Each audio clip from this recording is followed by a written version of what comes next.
You want to see a full knee bend? And I'm not saying to try this, I'm just saying that this should not be possible from someone who was told their knee wouldn't fully bend again. So Wait a second. Wait a second. Oh! Today is a special treat. I'm here with my friend, Ben Patrick.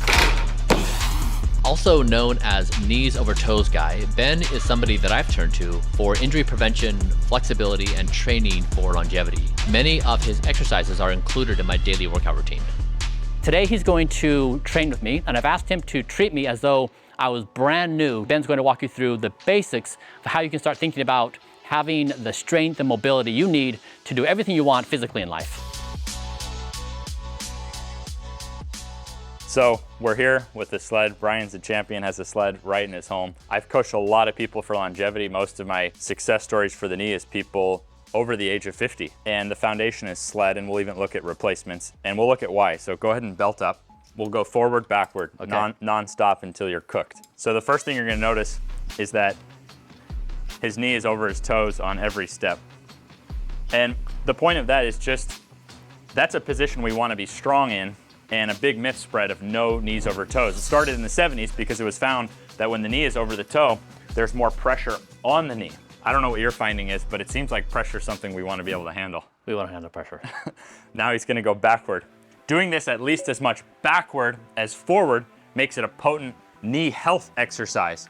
So there's not many things you can do where you get strengthening and cardio and healing at the same time. When you go backward, actually, you engage your muscles the way they're supposed to protect the knee. It's been found in a study. When people with knee pain go forward, the muscles don't engage the way they do for people without knee pain.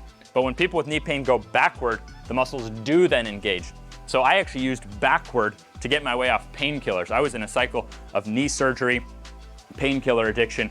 I worked my way backward. I sledded my way backward off painkillers and never looked back. We do have one alternative. I'll have you hop on here.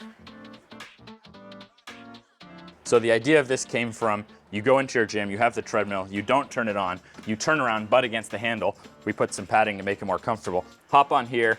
I've got the resistance set, so it should be a nice medium amount of resistance. I think these kind of human-powered treadmills are the future of treadmills because they're way cheaper and you have to work way harder. You now have, this is maybe the most potent knee rehab tool there is a human-powered backward treadmill.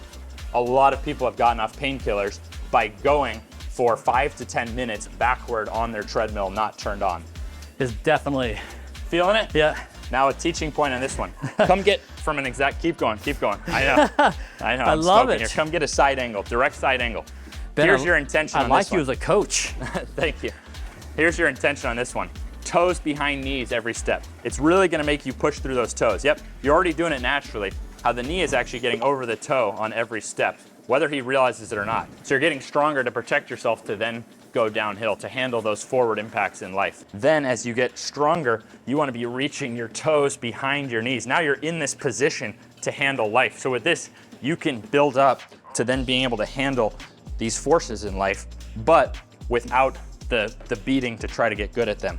I've only been on here maybe 60 seconds. Yeah. And if I try to spin it faster, there's no limit to how much burn. I mean, the most bulletproof knees in the world could still get a healing effect. I haven't seen you do that. I need to try that now. All right, he's gonna go for it. Yeah. How fast can you spin this sucker? And look, the future is metrics. How cool would it be to measure this, like how much resistance, how much incline in time? How's that? How's my form? Killing it, killing it. I'll bet a test on this would show growth hormone output would go through the roof. Woo! That's good. I think you may have given me a new addiction. Oh, good.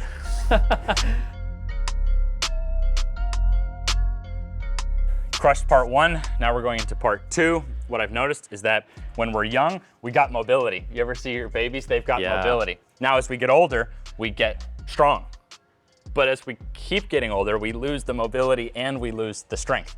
So number 2 key for anti-aging exercise is to find areas where you can train your strength through length in harmony. So now I'm gonna challenge Bryan to show me his full range of motion split squat. Okay, Just body weight. All right, Ben, I'm a little nervous about this. I mean, you're the master. I've been working on this. How am I gonna do? Let's see. Outstanding. So he's aiming for a full squat on the front leg.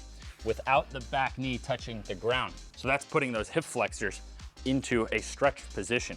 So for counteracting like excess sitting, we almost all have too tight of hip flexors. Yes. Good. So we're stretching here and we're strengthening the front leg through a full range of motion. We'll even get a look right here. Go down.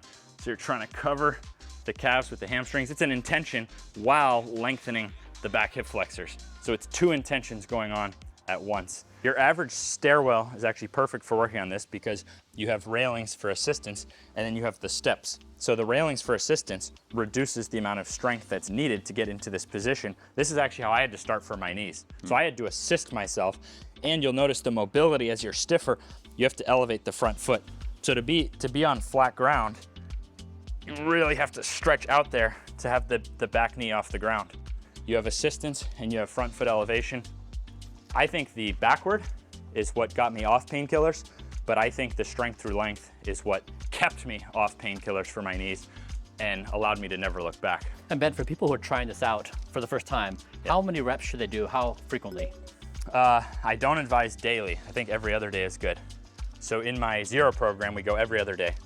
And we start where we do 5 reps on each side. You'll notice for the knee is gonna have to be strong to get out of the bottom position.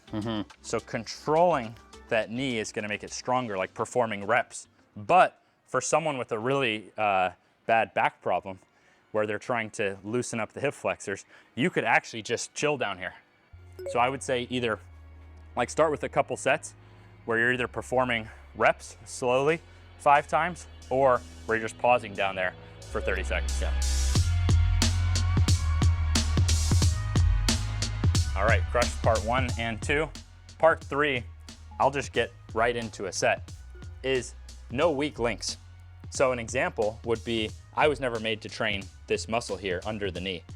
It's loaded every time you walk, particularly when you go downhill or when you go to jump, you have a ton of force through there.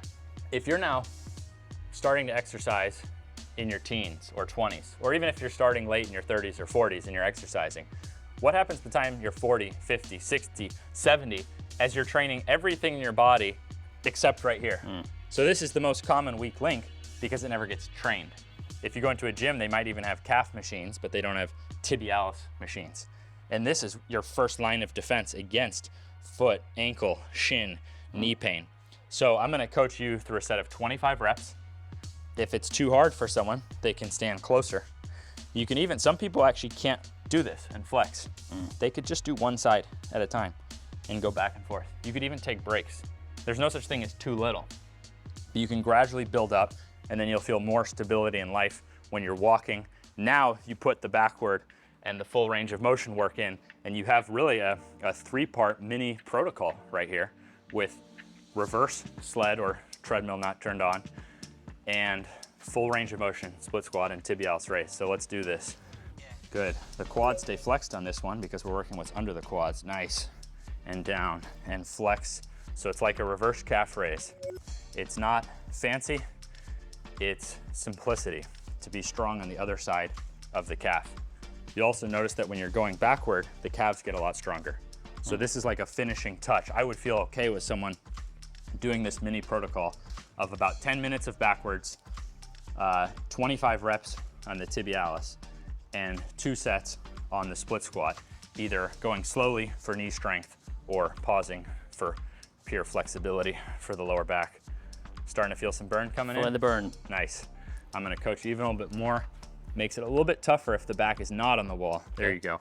Putting your hands here will ensure. That's it. Keep going. Nice. When the back is against the wall, it actually takes off a little bit of the weight.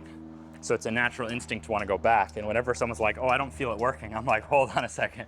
And look how cool this is. Costs $0. Someone could do it while watching the rest of this video. You could go do your 25 tibialis raises. Yeah, they definitely made a big difference. I never exercised my tibialis before I started following your protocol, and it's made a huge difference in my overall stability. That's really what I would say, whether I'm trying to improve my VO2 max, or whether we're doing trail running, racing with the boys over the weekend, or anything athletic, I just feel stable. And so these really have made a meaningful impact in my confidence that I can just do whatever I want physically, and I'm up for it.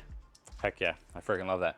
Makes my day. If he can do that in a few years, I had bad knees for like 10 years. I have partially artificial kneecap on this side. I was told I wouldn't play sports again. I was told this knee wouldn't fully bend again. So if I could do something like that, here's— Oh, I want to do that. You want to see a full knee bend?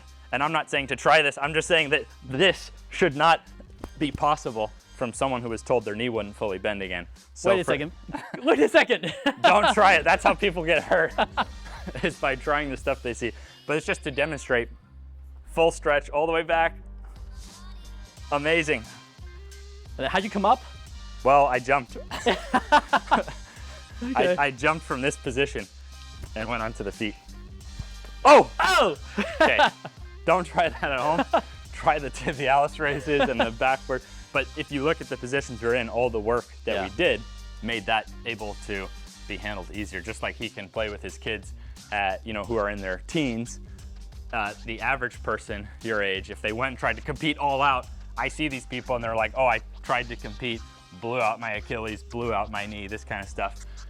Put in the work to prepare, and then not only can you live longer, but even right now, your day-to-day can be a lot more enjoyable. A lot better, so yeah. like for me, this is enjoyable. I don't have to worry about my knee. Hopefully, if you take something from this, is no matter where you're at in life, no matter what your circumstances are, you can come back, you can be the person you want to be. Age is a number, it's a mindset. And as we're showing with Blueprint, you can meaningfully impact your physical abilities, your biological age, and your speed of aging, definitely within your control.